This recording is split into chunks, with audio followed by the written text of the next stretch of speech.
ladies and gentlemen. Welcome to the Dust Up. My name is Al Madrigal. I'm joined by Jay Larson. We are the show that talks about famous fights, feuds, melees, beefs. You know what I did today? I was walking behind a guy that was dressed ridiculously. He had a ton of tattoos, and he had... That's not dress. That's his That's a life preference. Tattoos. It was a ton of tattoos, overalls that were rolled up at the bottom, some sort of like rockabilly shoe with a no-show sock, and then he had AirPods in and some big oversized jean jacket. You know what I did? I have a little knife in my pocket, and I fantasized about beating him up. And I was thinking about it. I was like, and I'm walking with Travis and who I work with, and we're walking down the block, and he's like, look at this guy. He even said it. He's like, Travis is the nicest guy in the world. And he goes, look at this idiot. And then I was like, I just fantasized about beating him up because he looks like he just needs to be beat up. Yeah. I fantasized. I didn't say anything. I didn't do it. I'm just telling you about the thoughts that I had. Well, I love that, Al, because something I tell my kids all the time is that I wish I had heard at a young age is it's okay to have thoughts. It's your actions that you're judged on. You can think things. You can't control your brain. Your brain is going to do whatever it wants. You cannot beat that guy up. Yeah. Your brain was like, let's fuck that guy up. And your body was like, no, let's not get crazy. I'm a fucking dorky comedian, actor, maybe, you know what I mean? Kind of. You know what I mean? So but the thing I love about you, Al, is you know that if you just happen to start talking to that guy or get stuck in an elevator with them, you'd leave there that night and be like, he's coming over for dinner. This guy's great. You don't think so? No, I'll probably cut him with my knife. What kind of knife do you carry? What do you think you're gonna do? You probably can't even whittle a stick with that knife. I got a couple different ones, but flash it. Are they just like pocket knives? Today was garbage day, and so I have a box cutter. I was getting some recycling going. That's a little husky in my pocket. What are you, a Peaky Blinder? You're like a No, I just was cutting down some cardboard in my driveway. So I was like trying to at my house is like a fucking UPS shipping station. I've got so much cardboard showing up. I got to break it down. It was garbage day, so I broke down a little cardboard, and I have my box cutter. It's breaking down some cardboard. I saw a video that I'm going to start doing where people hose it down. That's the smartest thing to do. Wet cardboard, you just boop, boop, boop, flop it right up, fold it, get a bunch in there. But when people... Can I give you something that maybe will help with this anger issue that you have of fantasizing about knifing strangers on the street? Yep. Is you set the box down, and where the gap is, where like the tape is, you punch through it. Oh, I thought you were going to say pretend it's a throat. No. No, Al. I wasn't. I wasn't going to say, hey, you want to go deeper into your fantasy? No. I'm just telling you that I just walked behind a guy that looked like he needed to be beat up, and that's it. And I've had the thought, I wouldn't beat anybody up. I wouldn't knife anybody with my box cutter, slash him up a little bit. But let's talk about Bill Gates. You want to mention your social handles. If you love comedy, folks, and you love golf sketches, and you love stand-up comedy, my friend Jay Larson is constantly putting out great material. He's got a ton of sketches that he makes for various golf projects. I think he does a lot independently, but I'm right here. You don't even have to guess what you don't play golf. These sketches are funny, is what I'm saying. Like he's a very funny guy, and you can go to at Jay Larson Comedy on Jay Larson Comedy on Instagram, TikTok, YouTube, Facebook. I'm not on. Followers you working with? What's that? How many TikTok followers you working with? Not much. I think it's like 17,000. I'm trying to get more active on there. I just haven't been. I know it's not something I'm at all. Follow us both on TikTok. Mine is at Al Madrigal Comedy. I'm posting stuff there for the very first time. We're going to start posting clips from this show. So, yeah, go to Jay Larson Comedy, Al Madrigal Comedy. And, we got some great stuff there. But are you going to be posting these things on your Mac or your PC? What are you, a Mac or a PC? A Mac, big time. I'm working on a Mac as well. Because today we were talking about Bill Gates versus Steve Jobs. But I'm telling you, in the 90s, all PC. Because I worked at my PC. I remember when the first Macs came to our high school, and they looked like BMO. If anybody watches Adventure Time, they look like the Apple IIs. Oh yes, those were super cool. Yeah, no, not the round ones with like the blue or the pink or the green. That's when Apple was basically like, "This is who we are." That's when Jobs came back in and took everything. I'm talking the square. They were like long rectangles. Yeah. The floppy. I mean, that was post floppy disk though, right? This is like the little. Yeah. Do you remember what your first word processor was? Because we are 4 years. I'm 4 years older than you, right? Maybe older. You're a lot older than me. Not that. I know, but you know what? You're just a better. You're better at being an adult than I am. I'm just not good at it. I feel like when you were 12, you had like investment schemes set up and you were like ready to go. Like you probably crushed on a computer when you first had it. Yeah, well, I had a Brother word processor. We didn't even have computers. Was there any other word processor besides Brother? We was a keyboard and what looked like an igloo cooler with a handle and a little mini screen. And then I remember I lost so many documents. You have no idea how much writing was lost by me. I mean, 50% of the things I wrote were gone. Are you ready for this? So last night was my daughter's piano recital, and my son had told me homework was done for the week. And then I took him for a haircut, dropped him at his mom's house, and I took my daughter to voice lessons, then picked them up to go to the piano recital. And my ex is like, Reed hasn't finished his homework. And I go, dude, you told me you did your homework. And he's like, he hadn't done his social studies, his science, or his essay. He hadn't finished his essay. So I go, you got to do your essay tonight, bro. We get home from the piano recital. It's 8 o'clock, 8:15. I go, get on that essay. He's cooking. And what he does is he'll like write and then cut, paste over there. Comes walking in my room, little tear coming out of his eye. And I go, buddy, what's up? And he goes, Dad, I've hit a roadblock. And I go, what happened? He goes, I had a misstep. And you know what happened to him, bro? He did the cut and paste and he highlighted the whole paragraph that he'd written and he deleted it. Shit. And I mean, dude, it's got to be a 3-paragraph essay. He's 9. And I was like, okay. I go, let's go back in. And like I know, as writers who have to do it creatively, there are times I've lost like 12 pages. Ever do a rewrite on a script, Al, and lose the rewrite? I've lost everything. Yeah, I think I lost the script that I have to look on an old hard drive for. I was trying to dig it back up. I'm like, oh my God, it's all gone. Like I have lost a good 60 pages. Yeah. I mean, it's rough. But Brother word processor, there was the thing that they definitely improved on, and certainly Final Drafted, and that's what we were using mostly for writing, is that it's saving, they're automatically saving periodically so you don't lose anything. But in the early days, I mean, I had just stuff I was losing left and right, and you never learned my lesson either. And then you print it out. All you have is like a printed version too, and that's it.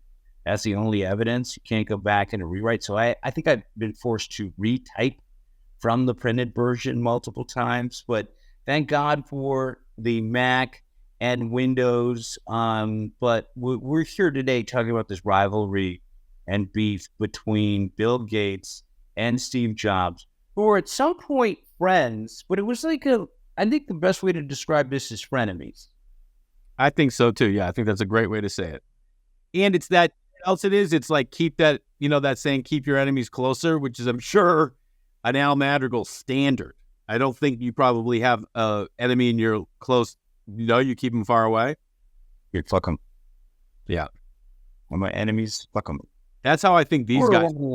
I just don't have time for negative people, so I just don't even deal with people at all. Yeah.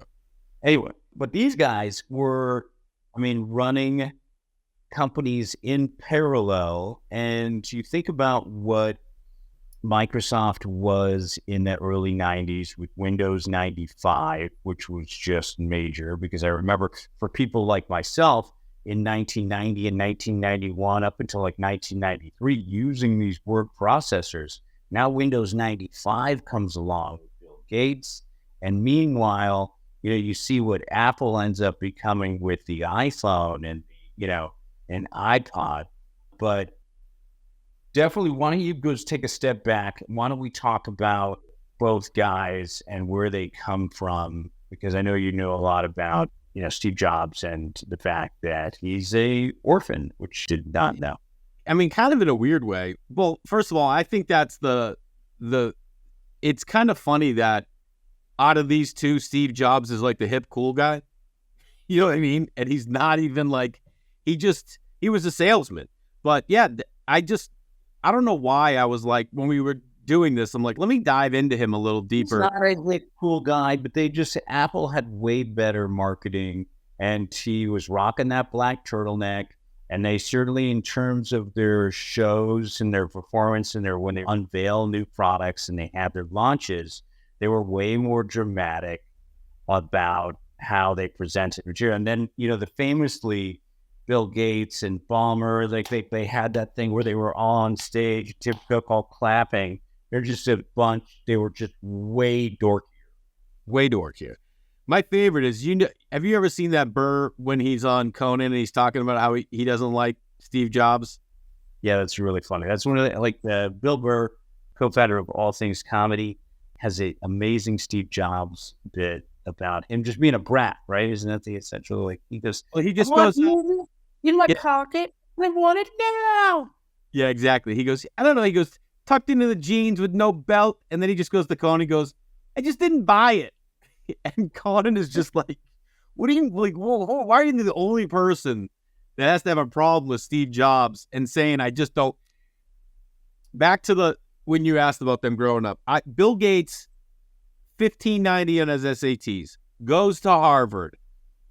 Literally, when computers came out when he was like 13, he was going into them, decoding, writing codes for bugs so that the bugs would change how many hours. Because I guess it is high school. You'd only got a certain many hours on the computer, right? So he put a bug in that would change, like Ferris Bueller, change the number of hours he had on it to then be able to go on it longer. So then they said, all right, they kicked him out of his computer time. And then they were like, hey, we got these other bugs. Can you handle it? And he goes, yeah. So then he traded more time to get rid of other bugs. Crazy. And then he goes off and starts Microsoft when he's 20. Jobs, he's born, his parents were like, his dad was Muslim, I think. No, yeah, his mom got pregnant, birth mom.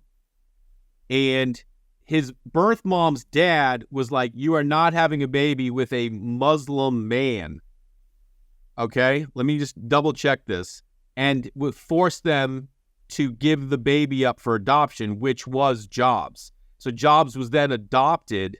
His birth mom said, I want him to go to people that are college graduates, and he went to the Jobs. Like, that's where he ended up going.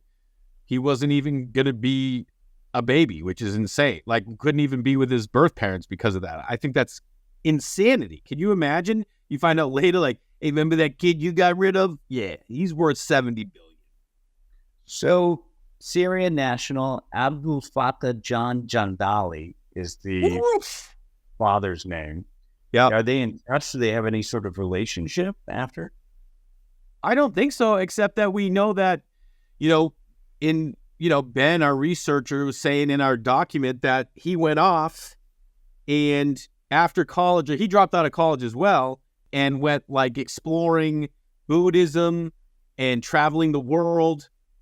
We talked about, you and I off camera, how he was saying if Bill Gates had smoked some weed or done some acid, maybe he'd be a more interesting dude, because they just kept, riffing. We can get into that later, I'm sure. But I think he just had it in his blood or, in his body to explore and travel. I don't know. Did you do any travel after college, or did you just go right from college working? I started working for my parents' family business when I was still in college. So I hadn't even yet graduated, and I went straight to work for Judy Madrigal at the family business. And so I didn't do anything. And I really wish I had. Did you go to Europe or something? Or do they? I wish I had. I was a townie from outside of Boston. I thought I was gonna live in Massachusetts, be married at 24 with a white picket fence, and like eat Sunday dinners with my family guy. So Jobs coincidentally was visiting a Syrian restaurant that he later learned was managed by his biological dad, which is insane. How crazy is that you're a regular at a restaurant that your biological father is managing? And the fact that you go to a Syrian restaurant. I've never been to a Syrian restaurant. I wouldn't know what Syrian food was. You just assume it's like Lebanese. Anyway, I have no idea. And then, despite learning in 2006 that Jobs was his son, Jandali, driven by Syrian pride, refrained from initiating contact. So even though he knows that Jobs, this incredibly successful dude, is his biological son, pride doesn't even allow him to contact his son. Yeah. He said Steve would have to be the one, right? Totally. Yeah. So anyway, I think we're getting off track. Here are these two guys that, again, are incredibly successful and instantly sort of rivals, but they both have, I think Gates has this great quote because they talked about who stole from who. And there's this great quote about, we had this rich neighbor in Xerox, and I broke in the middle of the night to realize you had already stolen the TVs, at the quote, because they were both taking this interface, which was making computers and software simpler for people to understand. Because, not many of us are the kids that can write code when we're 13. I know a lot of these kids that are doing that Raspberry thing and they're building their own computers, and they go and you can go to, Fry's. You used to be able to go to Fry's and buy all the different components and put them all together and create your own operating system. I want to turn it on and write. I want to turn it on and be able to do a very simple Excel spreadsheet. I want to be able to turn it on and play music. I want to be able to turn it on and watch a video. And so they know that for the most part, their consumers are just needed for basic computing.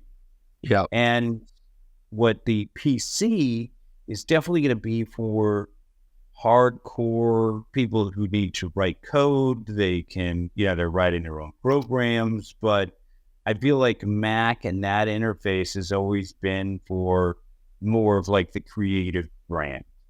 And so that's why you see, Mac and Apple start to take off when it becomes Apple Music and the iPod and the iPhone. And then at that point, IBM, which was the only thing left, right? I mean, there was nobody else competing at that point. It became, put it this way, dude, when it comes down to the time that this was, right? The year that it was, there were only probably, a handful of people in the world that could do what these two guys were, or even in that circle. You know what I mean? There was only so many people in that circle. So, of course, they're going to butt heads because Gates is the guy who's got the brain to build the software, and Jobs is the guy who knows how to sell it and market it, and they're going to think each other's a dork or a loser, and they're going to be resentful. There's no other way around it. There's no other way that it could happen.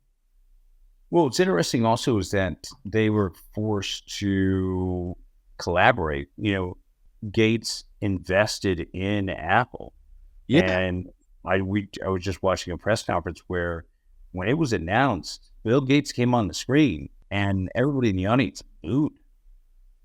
Which is insane, huh? And I believe he gave him a ridiculous amount of money. So they came in and, eventually he cashed out. But had Gates actually stayed invested in Apple, it would have been worth a fortune. I think he cashed out for $550 million, but, worth easily, billions and billions at this time. In 2001, Microsoft converted its investment into common stock, which meant it owned 18.1 million of Apple shares. 2 years later, sold off all the shares for, like I said, $550 million. Did you guys have a family computer? No. The first computer that I ever saw outside of like an institution like school or library was my grandfather, who was, he went to Harvard and then dropped out to do the atom bomb and then never went back and became a baker, okay? But he bought a computer, and I'll never forget, like, it was he literally showed up to a family dinner late because he was getting a computer, and it was like this thing. He bought a computer, and then to him, being like a Harvard dude, it was like this world he could go into and start finding things, and then he was like building a library of all his books and numbering them as systems so he could find them.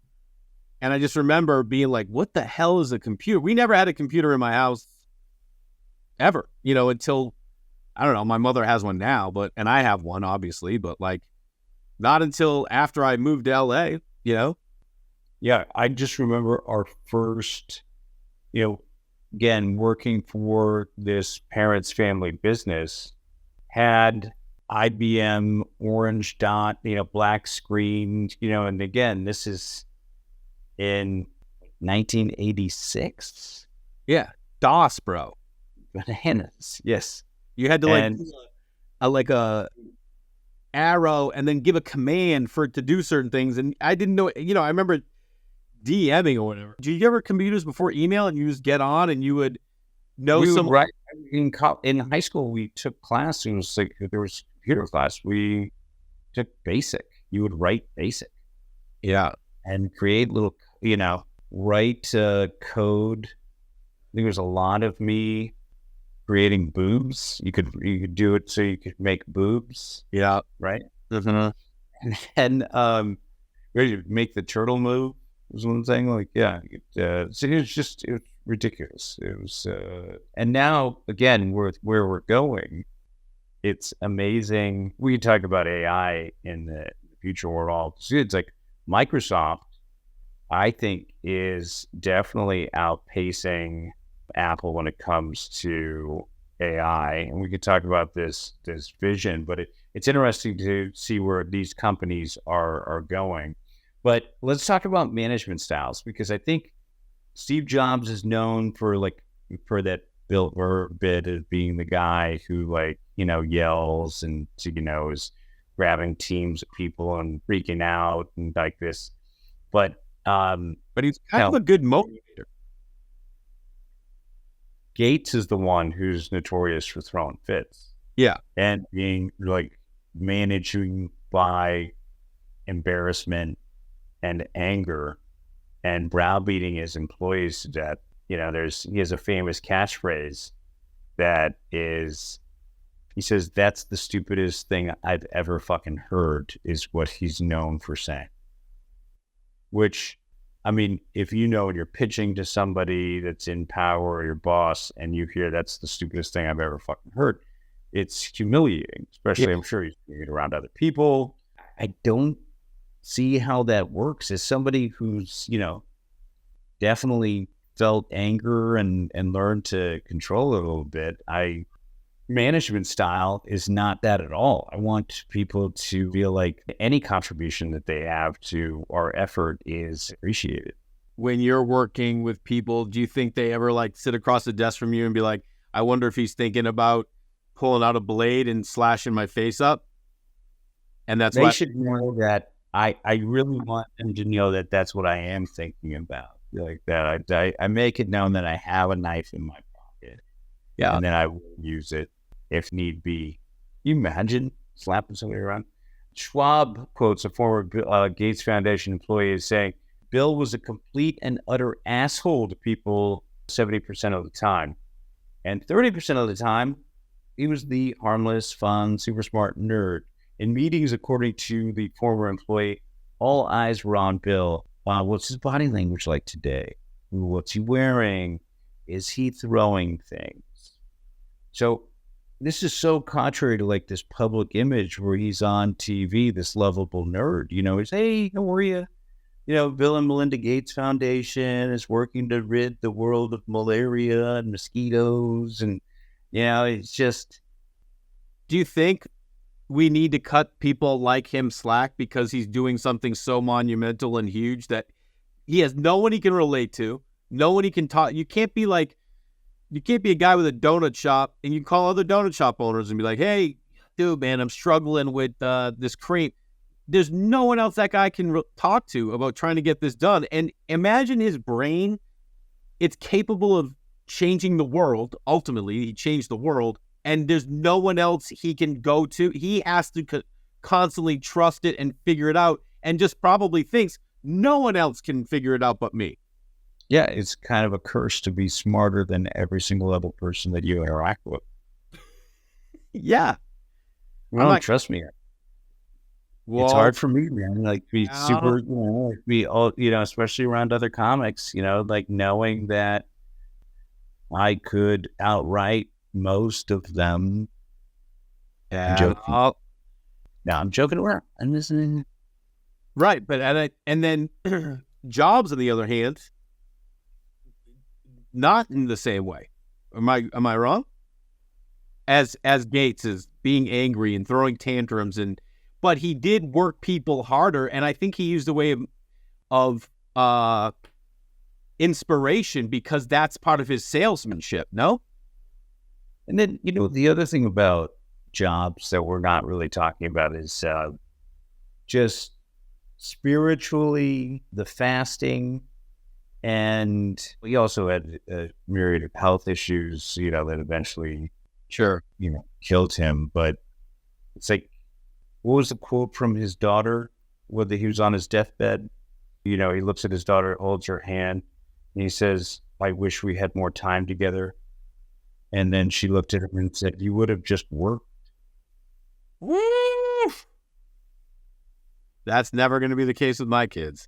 They're going to be like, Dad, you should have worked more, bro.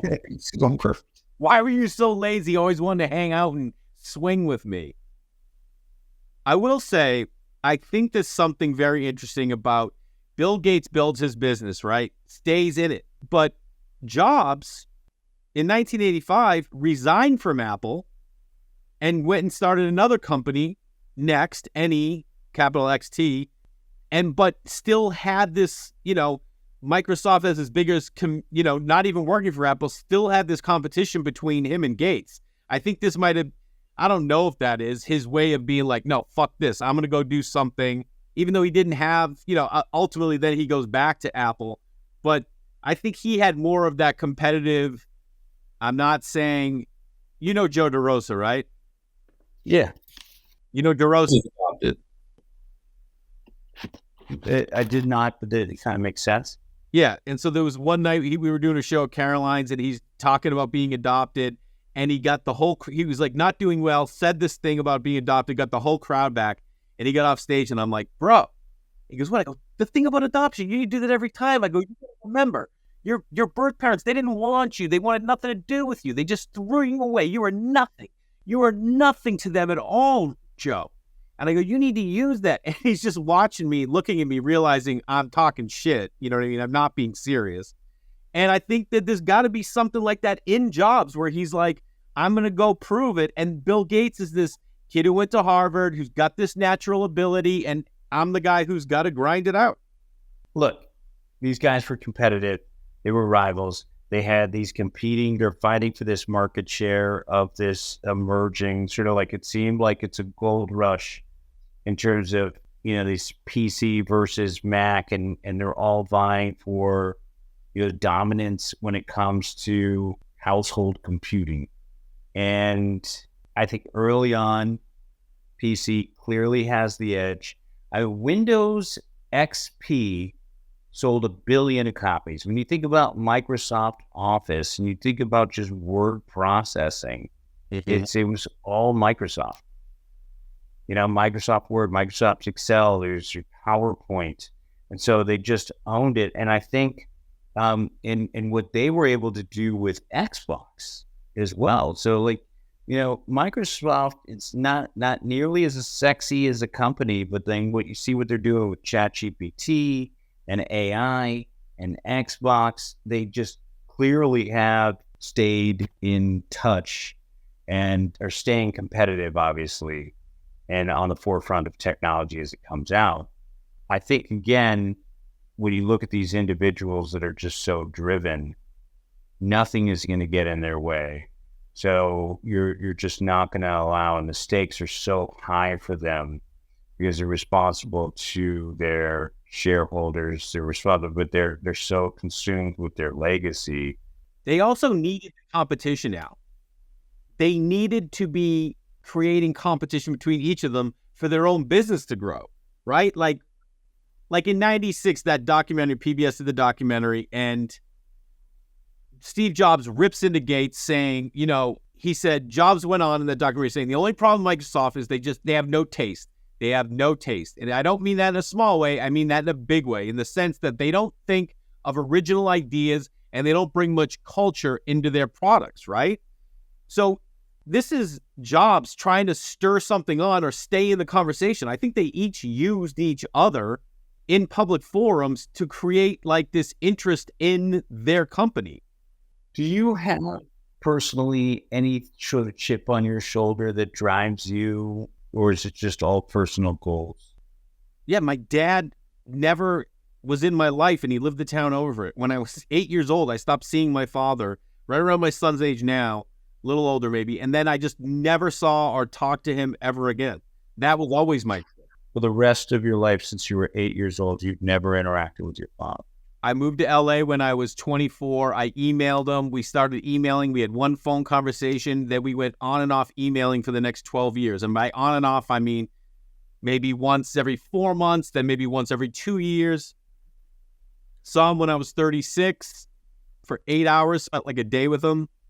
Did he go and have another family? He remarried a woman, who I knew when I was a little kid, because when my parents split when I was 2, he went with this chick. Did they have kids? No, she had a kid that he, was like his stepdad to, I guess. Wow. So that was always my chip.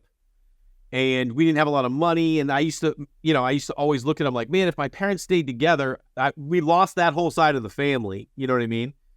So there was never, and then you just start there's little shit. Like when you have a single parent dude with 4 kids, you walking home from soccer practice and other parents are like, do you want to ride home? And then fucking pride, you're like, we're good. We'll walk 2 miles. You wouldn't take a ride. You're like, no, fuck that. Because you felt like, oh, they want to offer us a ride because we don't have another parent. But as I've gotten older and I dealt with the loss of my dad and I've kind of grown out of that. And now it's just personal goals. But I had a conversation with a friend. I'm like, nothing really drives me. You know what I mean? I'm like, I could just coast the rest of it, but I don't want to. I'm trying to be more motivated by things I really want, but there's not much I want for it. What about you? Where's your chip come from? Because you got a monster chip. When I left that family business, I could have just stayed up there and done that and been fine. And I think I came down and had some shows that I worked on, and then those went away. And I remember my mom and dad saying, you can just come back. Oof. And so I took a huge leap coming down here. Yeah. And then, when you have shows canceled, I kind of realized that, and I took up this new mantle where in 2015, I had the people I'm with now for my overall deal, they basically said, there's no Latino showrunners because I asked for one to supervise me, and they said, we hope that becomes, and so I'm really trying to do that. But I think overall, and I'm not sure if anybody could relate to this. So I grew up in San Francisco in the inner Sunset District on, there was this Golden Gate Park separated us. And then the nicer homes, there's nice homes everywhere in San Francisco, but we'd go over to like Pacific Heights and see all these kids' houses and these rich, like, and I just knew that there were much nicer things over here. And I always kind of had a chip on my shoulder with like the rich kids. And I always wanted to see how much that, I think it drove me to like, you know, prove that I could just be that successful. So I was always like trying to outwork everybody else. And I get that. I definitely don't want to, in terms of like being an actor and being a writer, I'm here to say I have a lot of stuff I want to accomplish, but I'm kind of doing it to prove that I made the right choice in coming down here, to see how much I can actually just accomplish if I set my mind to it. And then, you know, you're kind of doing it for Latinos in Hollywood as well. Yeah. Well, you've already accomplished that, Al. All right. So something I want to point out here, because let's take people through this timeline a little bit. By the 90s, late 90s, Apple's in danger of going under, right? Jobs is left. He started Next. And in 96, CEO of Apple, Gil Amelio, is going to buy Next and bring it over. And Gates hops in and says to Amelio, dude, you realize this guy knows nothing about technology. You're never going to be able to work on your machines. Don't you understand? Steve doesn't know anything about technology. He's just a super salesman. I can't believe you're making such a stupid decision, right? By 97, Jobs is Apple CEO now. And at the keynote that you were talking about, he announced that he accepted investment from Microsoft to keep Apple afloat. So even with them getting Next and bringing Jobs over, they were going under. They had to take money from Gates. That's when Gates comes up on the screen and they boo him. So even though Gates talked shit about Jobs and what he was doing, said don't buy him, he's still going to invest in him because he knows this guy has a skill set different than what he has. And they keep like climbing off each other by talking shit, take him down to get him back up, right?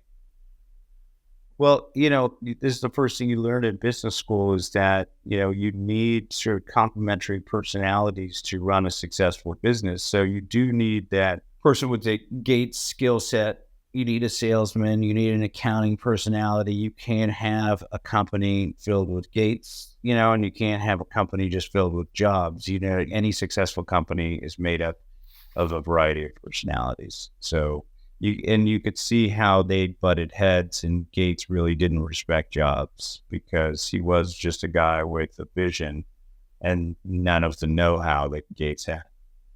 But don't you think he respected him enough to invest in the company because he had it? Sure. Yeah, but didn't respect him. There's always, I mean, let's be honest, dude. Wasn't that a little bit of a fuck you as well? To who? To give him some little apps. You go, you want to fucking buy a little of that? I'll take a little of that. You know what I kind of feel like it is, Al? It's kind of like the stand-up comedian and the YouTube TikTok star. That now, like, the TikTok star is like doing clubs when a comic had to grind for so many years to get to a level. It's just Jobs just had a new way of doing it. He was like, I'm just going to do it like this and show people and relate to people, have a relatability. Whereas, like, when you're a comedian, you create stand-up as a craft. And you're like, look at this. I worked so hard to make this thing that not everyone in the world can do. And then social media has opened up this pathway to say, hey, anyone can do this. You can, as long as you find your own way, then fans will come out and see you, and then you can go do comedy clubs. You don't even have to do stand-up. You think there's a relatability? I could see how, and I've certainly gotten in trouble for mouthing off to those types that just sort of show up without doing any of the work. Because it's like, remember when Tim Tebow tried to play baseball? He didn't do that bad a job. And yes, of course I remember. I'm a Christian. I'm a Christian, bro. And you can't fault the other baseball players. You're going, what the fuck is this? Like, you know what I mean? Like, you got, or what's his name? Who's trying to box? Rooney? No. The influencers, those two Jake brothers. Paul? Jake Paul and what's the other? Logan Paul. Logan Paul. You can't, like, and I think they're getting better, and they're certainly, but initially, you know, those fights were suspect. You imagine some of the boxers going, hey, what the fuck is this? You know, you can't really fault boxing aficionados were turning their nose up at Logan Paul and Jake Paul. Sure. Right? Sure. But now it looks like they're really putting in the fucking work. Well, not only that, they also changed the way that industry works, just like Jobs did. You know what I mean? Like, it never used to be that it didn't matter. You're selling tickets on pay-per-view and people want to see him fight these other people, whether or not they're pro boxers or not. You know, it's just changed. And Jobs is like, I don't need to know how the program works. I need to know how to sell it. And I can have other people do this. It won't be to the level of what Microsoft is, at least technology-wise, but it's going to be exactly what people need and can use and interface with. Well, so that leaves us with, who do you think, if you could pick one, and it's not like each one of us can't be the same person, but given what we just said, if I think, even though I use Apple products almost exclusively, their iPhone, their MacBooks, I got a MacBook Air I've been rocking with for a long time, has been served me very well.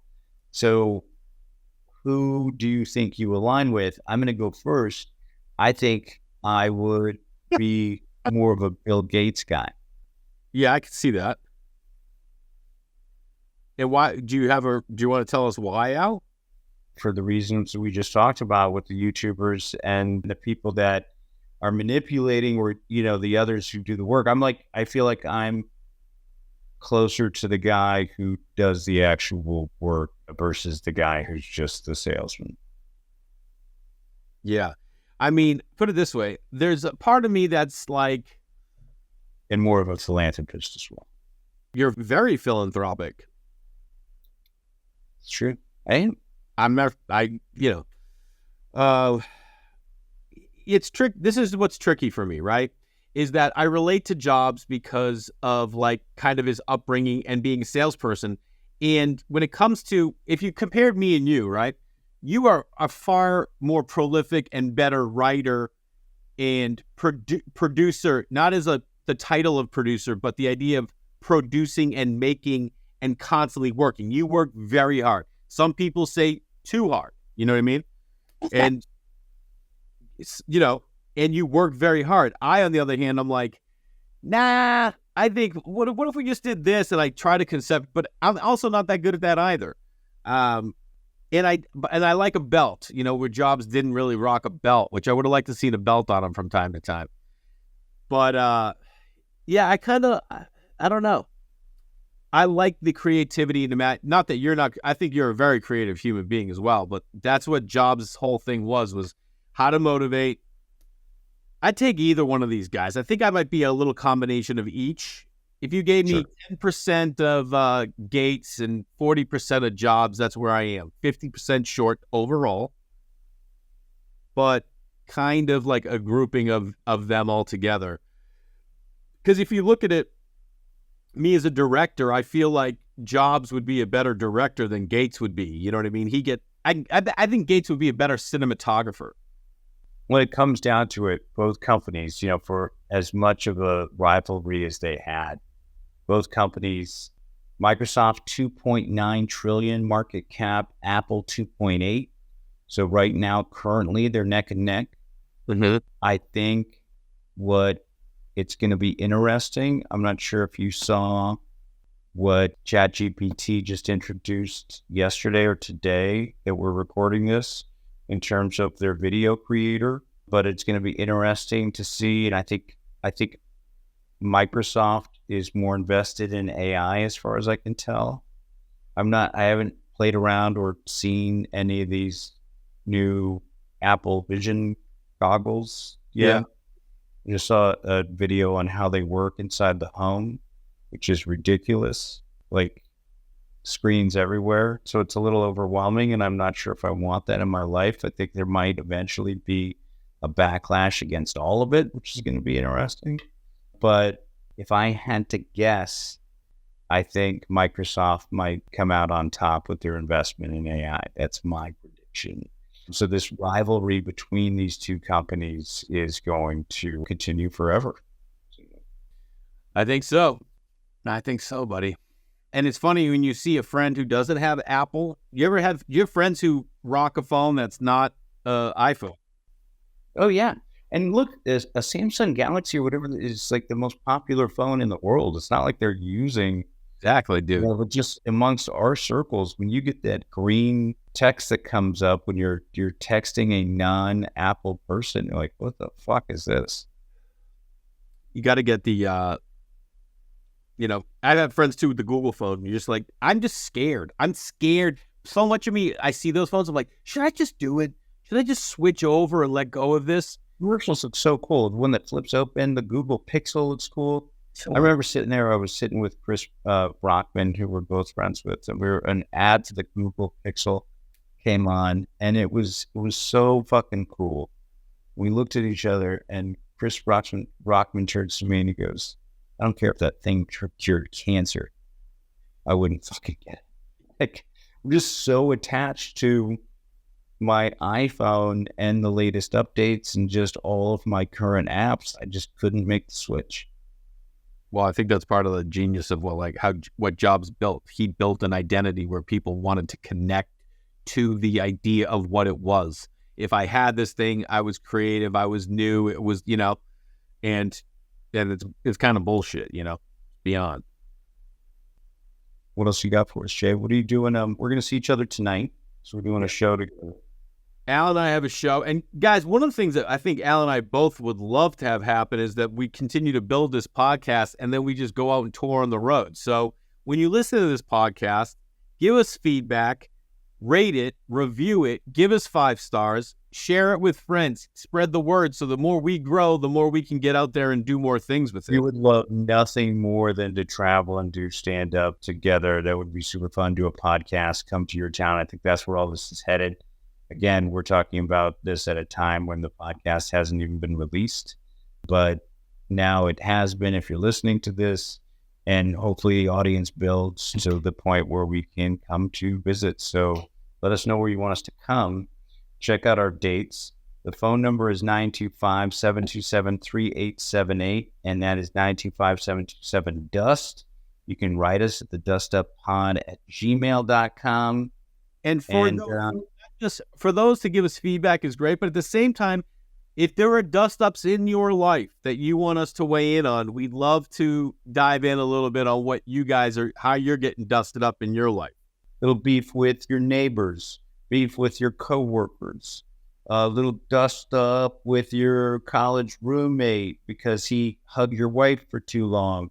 Some at the grocery store. Yeah. Exactly. You took the last thing you were looking at or something like that. Anything.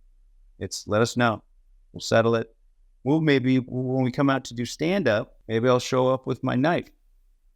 Or maybe we'll just bring one of you on stage to talk about your dust up and we'll break it down before Al, goes crazy with a box cutter. On social media, at the Dust Up Podcast, on Instagram, on Twitter, or now X, the Dust Up Pod, TikTok, the Dust Up, YouTube, the Dust Up. Our theme song taking us out is the Flat Trackers. JLarsonComedy.com, Al Madrigal Comedy. Thank you guys for listening. Al. Night later.